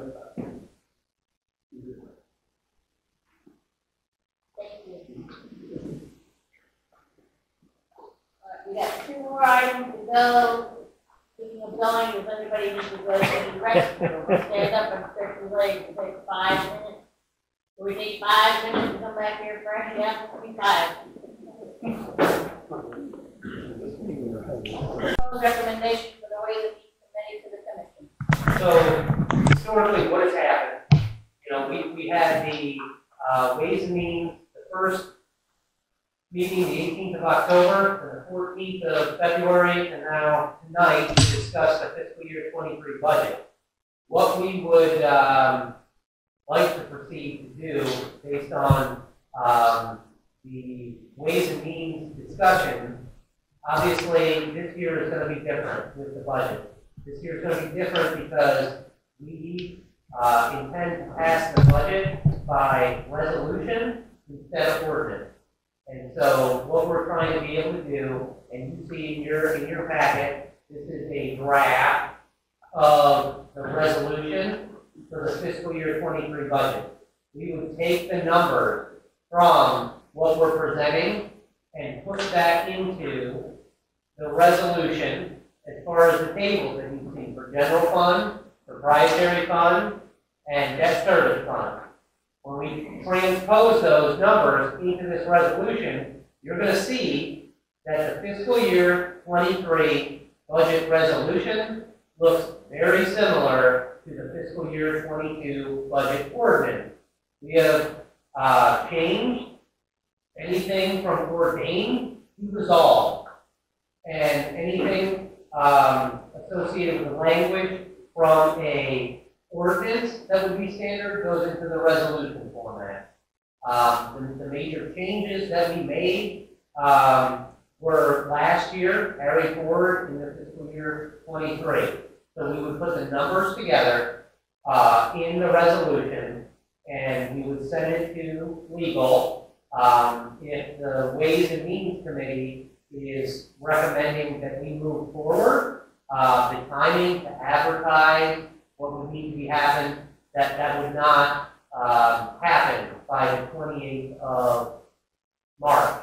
And so what we're proposing, if the committee is amenable, would be to advertise and get the word out as far as the budget, and then have a public hearing and put the resolution in front of the commission at the meeting on the 25th of April, which is the regularly scheduled meeting, the fourth Monday in April. And so to be able to do that, Again, we have to advertise, and we have to have a public hearing at 6:30 to be able to present a resolution to the commission at the end of April. The other recommendation, obviously, to consider would be it's the same process with the proposed rate increase. Okay? And so, with the rate increase, what you're going to see is the ordinance 2021-02 as amended, and we would change language that says ordained in an ordinance to resolve in a resolution.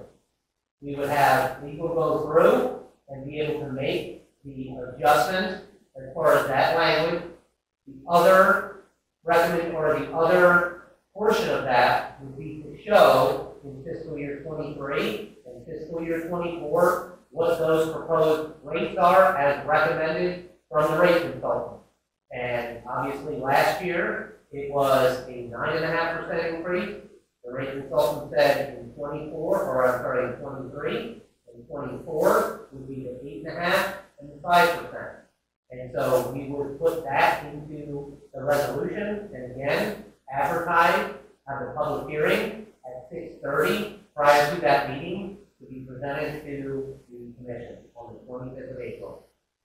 So the only thing we have before us tonight is one particular year, just kind of giving us a heads up on the other. Yeah, and so typically what the, historically what the Ways and Means Committee would do is vote to make those recommendations as far as the fiscal year 23 budget, running to the commission for the rate increase. And again, the resolution, just like we talked about last spring, those rates won't go into effect until the 1st of July, as recommended by the rate consultant. So that would be the two recommendations for the Ways and Means Committee to consider.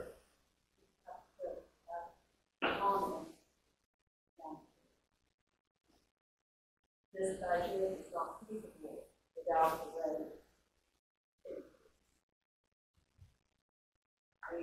This budget, so to make a recommendation for the budget that we got tonight, that's premature. We need the ratings ordinance to be, I mean, the best thing put together is for the reviews and the project.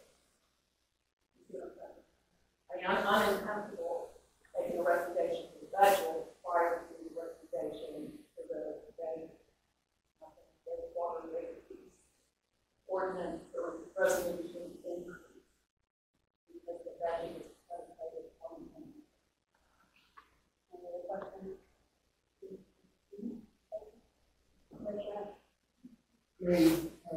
What we're looking at here is the first step in a process. These numbers at this point are not static, right? They're not what? Sorry. They're not final numbers. Yeah, so in this resolution, no. What we would do is take these numbers out of this and put that into the resolution based on general proprietary debt service. Right, so all we're doing here tonight, and as far as this is concerned, is saying that this is the initial step in the process to do conversion from ordinances to resolution. And this is what we're going to follow from here on in, the process, where each year these numbers are always going to be plug and play. Right. Okay. And so what the budget document will look like, we'll have a cover and a table of contents. It's going to have this. That's going to be the fiscal year 23 budget document. Okay. Thank you. Any other questions for the commissioner?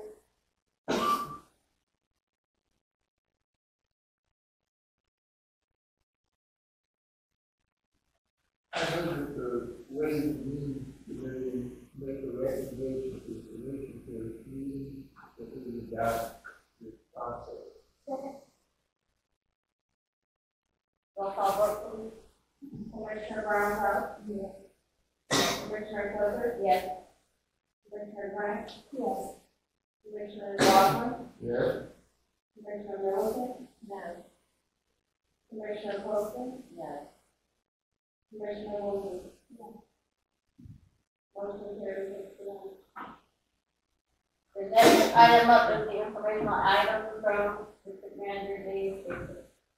All right, so, you know, I can bring it up, on the 28th, but I would also, you know, I guess I would have the same timeline if it needs to be prior to the, on the agenda for the 25th of April. We can put the wastewater increase, prior to the fiscal year 23 budget, to have that voted prior to. So what I'm looking for is basically if the Ways and Means Committee would also make a recommendation as far as to have the wastewater ordinance, the use and rate ordinance, presented in resolution format to the commission on the 25th of April as well. I'll make that recommendation. That is, roll call. Commissioner Brown? Yes. Commissioner Grant? Yes. Commissioner Lawson? Yes. Commissioner Middleton? No. Commissioner Poston? Yes. Commissioner Wilson? Yes. Motion carries 6-1. All right, so in your packet for informational items, what you have is the CWS water wide. And in there, they say that in the second sentence, water rates increased by an average of 5%, and sewer rates increased by an average of 6%. So then they break it down as far as what's going on. I wanted to be able to provide the commissioners with the Hurricane Expo. We haven't had it for a couple of years. The Hurricane Expo is going to be the May 7th, it's a Saturday, 10 to 2, at the Lowe's parking lot. Wanted to give you as much notification as possible. We are going to have a fire apparatus there, and anybody who's got any questions about hurricane preparedness, we will be able to offer them information on that. We have a scheduled cleanup for this Saturday, the 19th of March. We meet at the corner of Folly Road and Fort Johnson Road. We meet at 8 a.m. and I appreciate your efforts to keep the island clean.